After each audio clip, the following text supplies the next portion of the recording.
There are three things you don't want to miss from Russian President Vladimir Putin's summit with Chinese President Xi Jinping this week in Beijing. First of all, the extension of a treaty. Its full name is the Treaty of Good-Neighborliness and Friendly Cooperation between China and Russia, first signed in the year 2001. What the treaty does is, after decades of suspicion, rivalry, even border clashes, the two giants decided no more.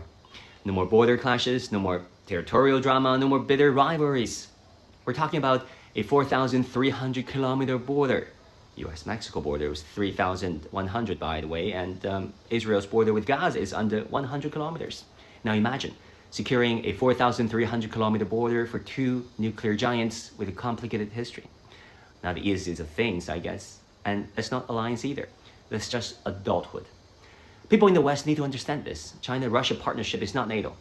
No Article 5, no Joint Command, no Fight One is Fight on All. The official designation is China-Russia Comprehensive Strategic Partnership of Coordination for the New Era. It's reimagining and redefining great power dynamics.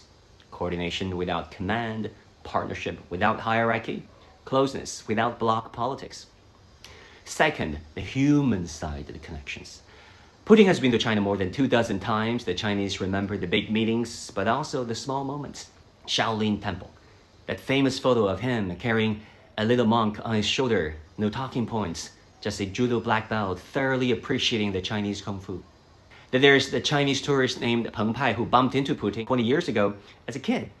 Decades later, that kid, now a middle-aged engineer who is, in his own words, a little fat or well-fed, showed up at the airport to greet him. Putin made time. And now I had my personal moments with President Putin myself. After the 2023 Kremlin interview, while cameras were still rolling, I asked President Putin how he stayed fit.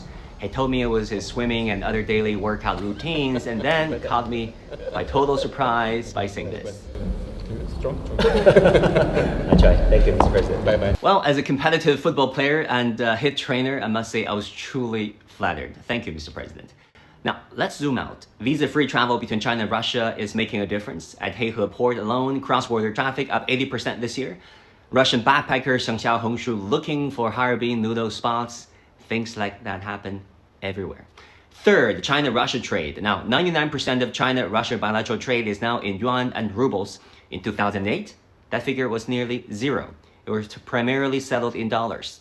Just look at Ozon, one of Russia's biggest e-commerce platforms. During Singles Day, Chinese sellers moved 28 million orders, 12 million Russian buyers. What do they buy?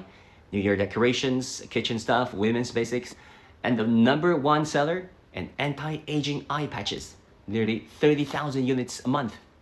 Popularity with Russian seafood such as fish and crab and dairy products are fast growing among China's middle class. A border that doesn't bleed, a visa-free bridge where ordinary people now cross, shop, study, and eat together. A trade system that increasingly rely on their own currencies.